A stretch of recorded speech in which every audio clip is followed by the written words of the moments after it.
This academy was earlier known as Indian Forest College and was established way back in year 1938 in this campus. Before 1938, training of forest officers was conducted in several countries of Europe, including Oxford, Nancy in France, and also in Germany.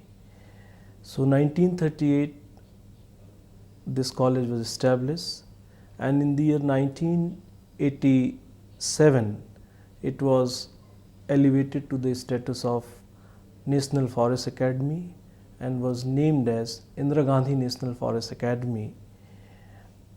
And since then, it is functioning as such, like the two other national academies, that is National Academy of Administration, Mussoorie, and National Police Academy at Hyderabad. In any year, we can handle approximate 200 officers, for their training.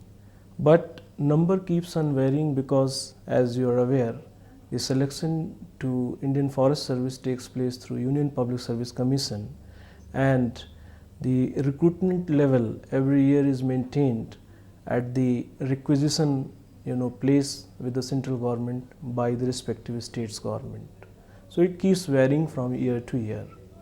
The officers from neighboring countries were traditionally trained in this academy. Even at present, we have 3 officers from Bhutan who are undergoing training along with our IFS probationer here in this academy. But there are requests from Sri Lanka, Burma, Nepal, and other countries for training their officers in this academy.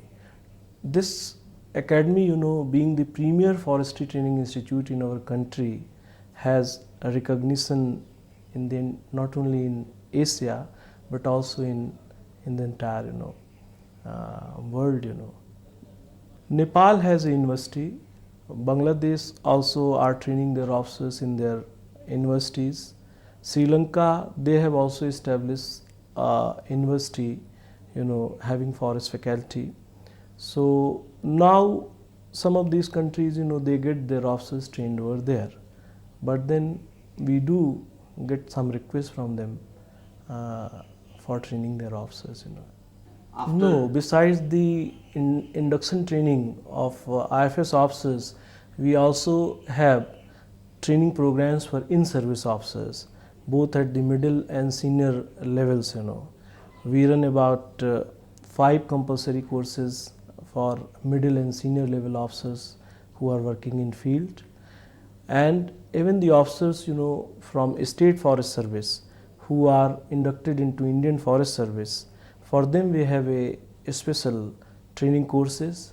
At the moment, one such course is going on along with the IFS probationers training in this academy.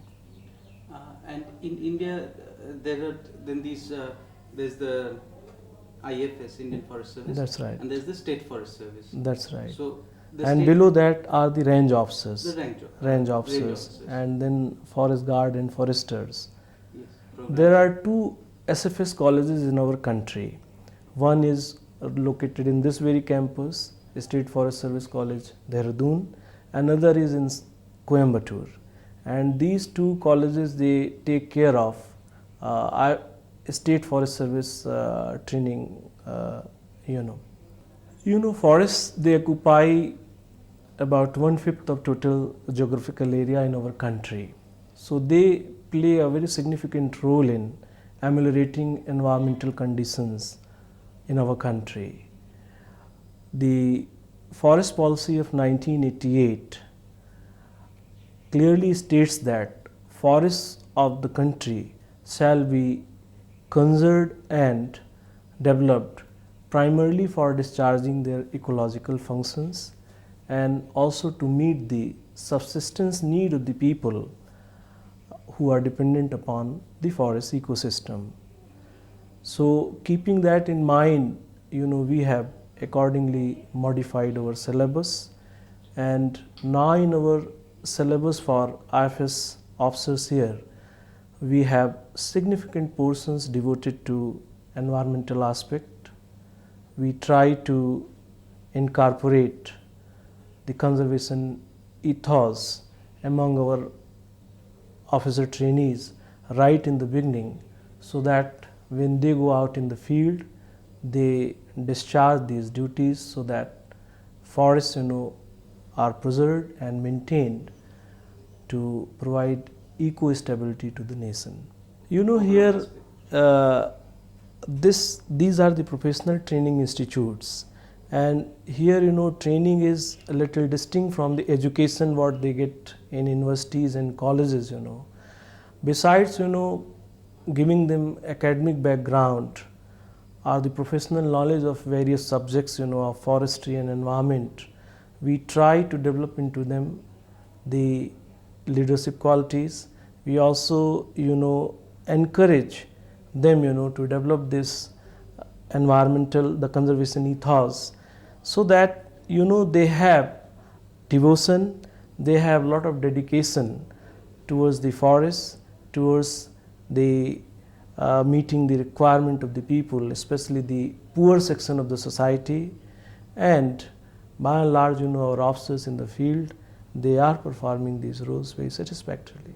Dropout is only for the services like IS, Indian Foreign Service, sometimes for even IPS, but during the recommendation of the last pay commission, this service has been brought now at par with Indian Police Service, which means this service is now ranked as fourth top among the top services of the country. So we expect that the dropout rate from this service for other services would considerably reduce in future.